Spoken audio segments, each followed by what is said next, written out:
Another story on oil. Yeah, more oil. This time, Syrian oil fields. Oh, my favorite. Yeah, so got to take it overseas Sweetest again. crude. The sweetest crude. I love it. So, U.S. troops in northern Syria were confronted. Confronted a Russian military convoy last weekend, refusing to allow it to proceed down a major roadway near the town of Ramallah in Al-Hasaka province. Probably butchered that. I apologize. While the incident ended with the Russians withdrawing back to their base and with no shots fired, the confrontation laid bare the sharp tensions that are building up in the area following the shift in U.S. policy after U.S. President Donald Trump greenlit a Turkish invasion of the border region last October and subsequently ordered the redeployment of U.S. troops to Syria's northeastern oil fields. This is the kind of saber-rattly confrontation. This is like a precursor type confrontation. Like, ooh, the Russians were going to go do like a very normal thing in a country that they're allied with. We can't let that happen.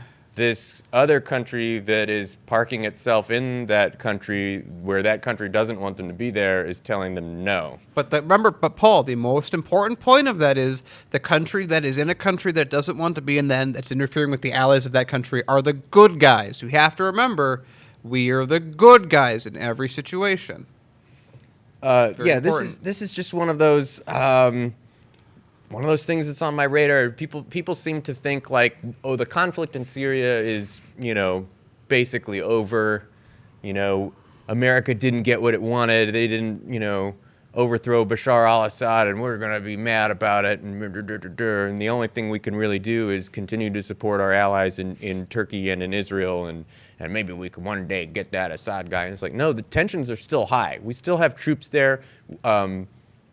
It's strategically important for the region. I mean, these are, again, almost every military engagement that we have, any interest that the United States has, every place we have boots on the ground, every place we have bases, every place that we're flying drones overhead is about oil fields, about oil transportation, and about oil production. That's what that region, that's the primary interest that America has across that entire region. But Paul, I thought we were trying to win hearts and minds and make sure people were happy and healthy in Syria. You're telling me that's not the case? I'm shocked. Yeah, such a shocker. But the New York Times told me otherwise. I don't know what to believe anymore, Paul. It's hard for me to make up my mind when the New York Times tells me something, Paul. Oh.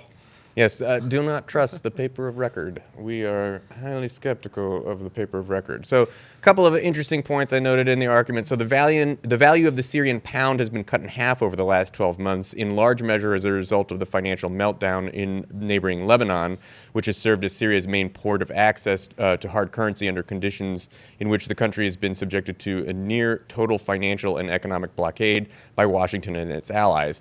The stunning depreciation of the national currency has meant a spiraling increase in prices of basic goods under conditions in which an estimated 80% of the population is living below the poverty line and 50% of Syrians are unemployed.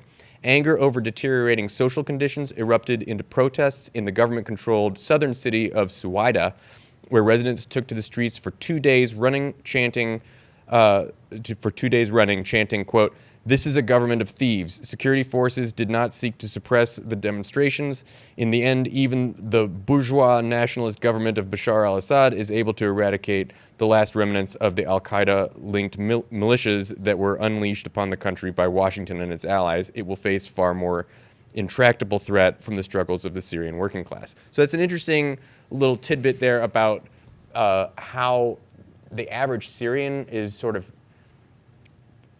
in a state of protest and is directing their anger, I think rightfully so, both at economic conditions that are, as this article rightly points out, exacerbated by Washington's actions, both militarily and through sanctions against the country, forcing them to do all of their trade through Lebanon.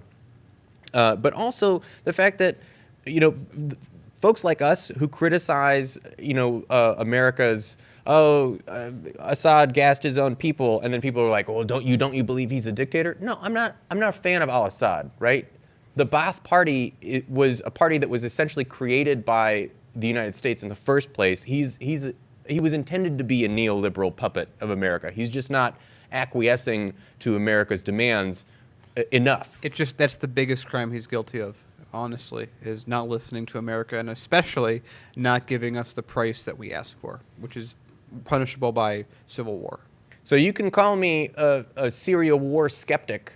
That's a fair assessment. But do not call me an Assad apologist. And I think that is a fair thing to say also about Tulsi Gabbard. I want to call out, before we move on, Marcus Will, thank you for the £2. We are all in Syria for Israel. Trump 2018. Wow. We're in Syria for Israel. I'm glad. That's the truth of it. I love it when we do the bidding of our client state. Yep. Israel, most favored nation.